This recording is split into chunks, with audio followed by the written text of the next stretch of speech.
What's up, guys? Saving is a great way to increase wealth, especially when you either not born with a silver spoon or if not stumbled on one big opportunity that's going to blow you out. With that said and done, today we're talking about best saving tips in 2022.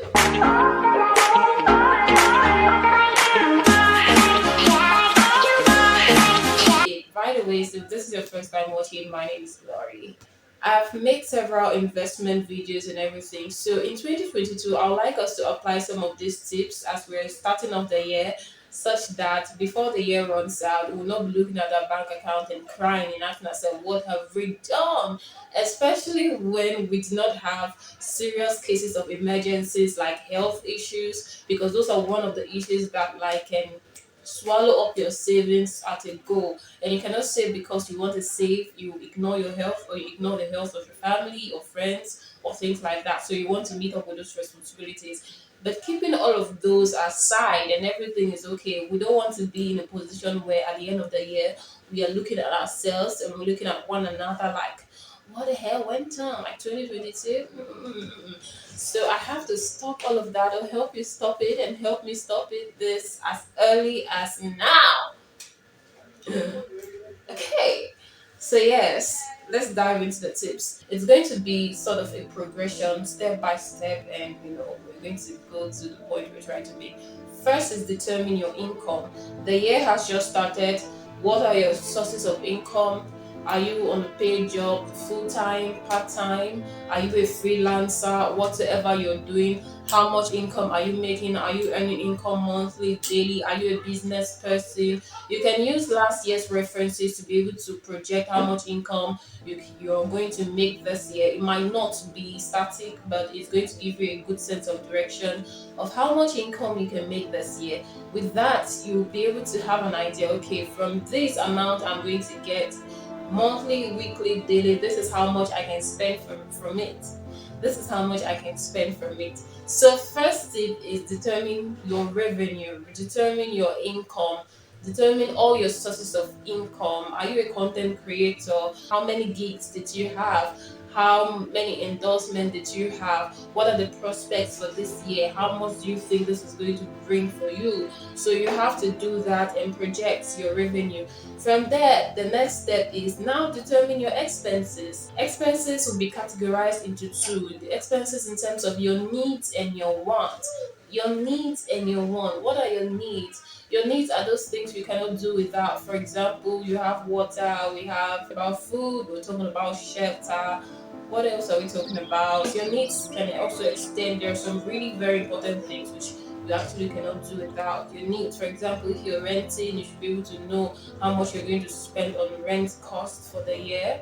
It's very easy to determine it in this part of the world. Are you moving out to a new place? How much are you going to spend in acquiring you? So just list out your expenses. Among all of it, you try to determine once you do that, you'll be able to know how much is left to be spent on your wants.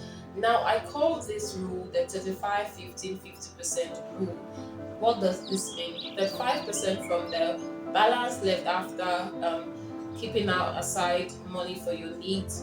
You can use that 5% for savings. You can keep 15% for precautionary reasons. Precautionary are cases of emergency. For example, you have emergency health situation, family calling you here and there, and all of that. So you can keep 15% aside for that. And you have 50%. 50% is you can spend them on your wants. Okay, so 35, 15, 50%, 35, 15, 50%, 35% for savings, 15% for precautionary reasons, and 50% for your wants. Now, with that said, we've established, will I say, a strategy on how you can save this year. Now, let's look at the general strategy on how to cut down from spending on your wants. First off is you need to be very disciplined. You need to be very disciplined. There are some certain things which are not really that important or urgent, especially when you're going to be working on a tight budgeted revenue for the year. There are some things you can let go. Now, I'll take an example for those of you that are full-time workers or unpaid employment. You can, rather than, especially when you're working on a tight revenue, you can cut down spending on fancy restaurants and expensive restaurants if you know that for a long period of time you'll not be able to sustain that. Perhaps that's what you've been doing. I've had people tell me that, oh, last year they spent a lot trying out different restaurants and everything. It's really fun and exciting, but at the end of the day, you discover that you didn't really have too much left. But if your focus is you're trying to save up for a land, for a house, for a car, for a tangible asset, like a good asset, so you should know, you should prioritize which is more important to you, spending too much on fancy restaurant or buying this asset you're trying to project. So once you're able to establish which is more important to you, which is of more priority, you can now save. I would think that buying an asset which is going to appreciate in the nearest future, is of more priority. So cut down spending in fancy restaurants if you're someone that tends to have that as a weakness. You can cut down, you can cook more. If you don't know how to cook, you can learn how to cook. There are free courses online. Especially for the men, please, please, please, please. So yes, it's never too late. You can actually learn how to cook your own food at home, or maybe you can get someone to assist in the cooking. You'll notice that the amount you're paying the person monthly might really be lesser than what you spend eating in most of these expensive fancy restaurants. Except it's mommy puts you're spending your money on, I don't know. But my category is on expensive fancy restaurants, if that is a habit. The next is you can actually do your laundry yourself. A lot of men spend so much money paying dry cleaners, all the time. Especially, I don't have any problem if your income can comfortably accommodate this. This is not the category of people I'm talking to. I'm talking to those people at the end of the day, they're saying, oh, I did not save any money, I don't have any money. And if you look at it, this is as a result of some of these little things they spent on. So it means your income cannot comfortably cater for this. So it's something you should look out for. Cut down spending on dry cleaners. You can try to do your laundry yourself, get a washing machine. If you have a help at home, obviously the person will be able to do your laundry. So yes, by doing that, you're cutting down on that. Another thing is cut down on habits or addictions. Try to work on addictions. If you're addicted to drinking, you drink a lot, you spend a lot of money drinking, cut down on your addictions. Like if you look at the amount of money you end up spending with some of these things, it's a lot. If you're smoking, you can try to cut down on it or stop it if not, if you can. So yes, cut down on addiction and all of that, because you tend to spend more on that. The next way you can is, if you're a full-time worker, you buy food a lot, you can, why not take your lunch to work if you can, especially if maybe the restaurants around are quite expensive. There are some people in Lagos that their income bracket is around 70 to 150,000. They're looking at an annual income, if it's 100,000, say 1.2 million, or thereabout 1.8, or thereabout if it's 150,000, just within that range.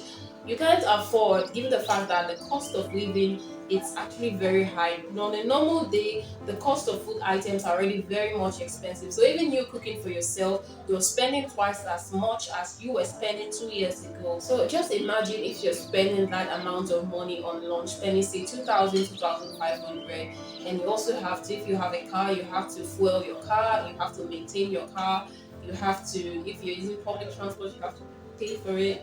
Just imagine how much you'll be spending in a month. You realize that by the end of the month, you really have nothing to save. So if you can cut down on that, take for example, there are other sets of people that are working and even within this income bracket that spend a lot on Uber. Like, why don't you cut down on that? They go to work every day with Uber. Whereas there's also the option of taking public transport, or you can ride along with people close to you. Just try to look for those contacts and search for that. That's a great way to cut down on some certain expenditures, and with that you're able to save up more. So look for those for those wants that can be forgone, that can be postponed, that can be suspended. It's just like it's delayed gratification. You're letting go of that now for future benefits, for future rewards. I think it's more rewarding if you think of it that way. So you can just look for ways to substitute some of these things. For example, if you're frequently taking Uber and you're working um, on a low income bracket, you can take public transport, like train yourself. I know you're used to the soft life, but right now you just have to deal with what it is, and while hoping, working hard and believing that things get better, it's more rewarding. Last but not the least is, I know many people might not accept this, but pay for health insurance. Pay for health insurance. Apart from pay jobs, I think there are some health insurances that you can out of pocket, you pay for it. In the long run, it's actually more rewarding. We're not praying for anything negative, we're not praying for health issues or things like that. But let's face it, it does come up. And why, if you're a Christian, while we're believing God for healing, for the meantime, you need those drugs to be able to sustain you while you build your faith and the healing comes along. So if I take myself for example, if not I had health insurance as of last year, the amount of money I should have spent out of pocket expenses would have been too much. Too much, a lot. But because I had my health insurance, it was easy for the insurance company to be able to cover for those expenses. So it's a rewarding thing. We're not praying for anything negative, but it's part of life. It does come up once in a while. So it's good to just do that, and you let that out of your mind to know that okay, whatever happens, you have something to fall back on. So pay for health insurance. I think it's a good way to also save and to also forecast in terms of that. So with that said and done, guys, there are more tips I'm going to come up. I'm going to share it in other videos. But in order to keep this video simple, short, and straight to the point, I'm going to end here for today. I hope you did enjoy this video. I hope you did. I hope you did. So let's start again. Yeah, it's a good way. It's also a fun way. You can have a piggy vest at home. You can have a piggy. I don't know if it's piggy vest is the name of a company, and I'm not really trying to advertise a company here. But you can have your piggy bank at home where you have 50 naira, you can throw into it. You have 100 naira, you have 200. You can just throw into it and forget about it. I've seen people do that, and by the end of the year, if you know how much comes out of it, it's quite remarkable, and it's quite it's a good feel. It's a good feel when you keep money somewhere, you forget about it, and someday like something comes up, you're like, oh, I've been keeping this here, and you go and search it and you see the good things that come out of it. So you can also try that, have a piggy bank at home where you just keep some little cash and you forget about it. Okay guys, do have a wonderful time. It's your girl Glory. It's your girl